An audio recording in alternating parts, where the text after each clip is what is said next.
और जीतने पर वो पैसा कमाते हैं, उन पर रोक लगा दी जाएगी और ऐसे गेम्स को हम ऑनलाइन मनी गेम्स कहते हैं। आपने आजकल सोशल मीडिया पर बहुत सारे विज्ञापन देखे होंगे, इंस्टाग्राम पर बहुत सारे विज्ञापन आते रहते हैं जिसमें लोग आते हैं और कहते हैं कि मैं तो ये ऑनलाइन गेम खेलता हूं और इस गेम से मैंने इतना पैसा कमा लिया, और वो लोगों को प्रेरित करते हैं कि आप भी खेलिए, घर बैठे पैसा कमाइए।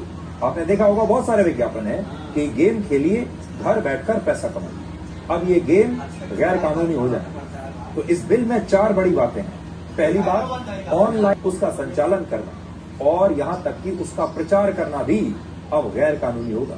दूसरा, अगर कोई ऑनलाइन मनी गेम्स ऑफर करता है या उसका प्रचार करता है तो उसे 3 साल तक की जेल और 1 करोड़ रुपए तक का जुर्माना या फिर दोनों हो सकते हैं। विज्ञापन चलाने पर 2 साल की जेल और 50 लाख रुपए तक का जुर्माना या फिर दोनों होंगे।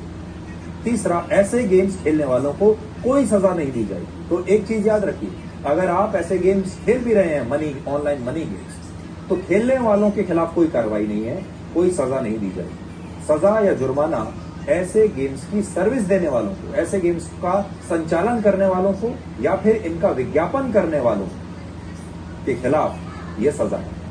और चौथा, गेमिंग इंडस्ट्री को नियंत्रित करने के लिए अब एक अलग अथॉरिटी बनाई जाएगी जो ये तय करेगी कि ऑनलाइन मनी गेम्स कौन से हैं और यानी इस श्रेणी में कौन कौन से गेम्स आएंगे, और बिना पैसे वाले गेम्स या फिर इलेक्ट्रॉनिक स्पोर्ट्स को बढ़ावा दिया जाएगा जिसमें खिलाड़ी अकेले या फिर टीम के रूप में एक दूसरे के साथ खेल सकते हैं। इस बिल के दायरे में स्किल बेस्ड गेम्स और चांस बेस्ड गेम्स दोनों।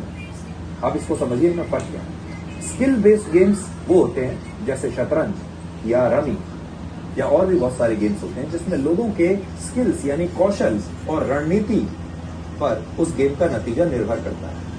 अगर आप अच्छा खेलना जानते हैं तो आप जीतेंगे क्योंकि आपके पास वो स्किल है।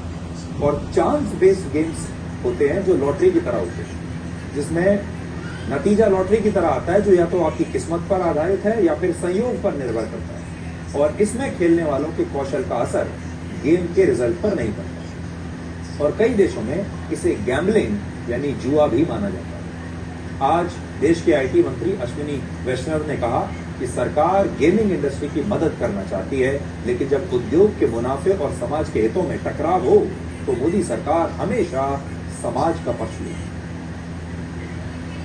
लोगों में एडिक्शन हो रहा है, जगह जगह से इस तरह की खबरें आती हैं कि परिवार की बचत सारी की सारी गेमिंग के अंदर चली गई। कई जगह एक्सट्रीम केसेस है सुसाइड के। अभी हाल ही में टाइम्स ऑफ इंडिया में एक आर्टिकल छपा था, 31 दिन में 30 सुसाइड ऑनलाइन गेमिंग के कारण। और एक तरीके से ये गेमिंग डिसऑर्डर बन गया जिसको वर्ल्ड हेल्थ ऑर्गेनाइजेशन ने भी पब्लिक हेल्थ इश्यू मान के उसको एक ऑनलाइन गेमिंग डिसऑर्डर का नाम दिया है, जिसके कारण एक सीरियस समस्या समाज में सब जगह से फैल गई है, सब जगह से आ रहा है उसका फीडबैक। तो समाज का हित, मध्यम वर्ग के परिवारों का हित, युवाओं का हित वो बड़ा है। उसी भावना को लेके आज इस बिल को सदन में पेश किया गया और लोकसभा में पास किया गया।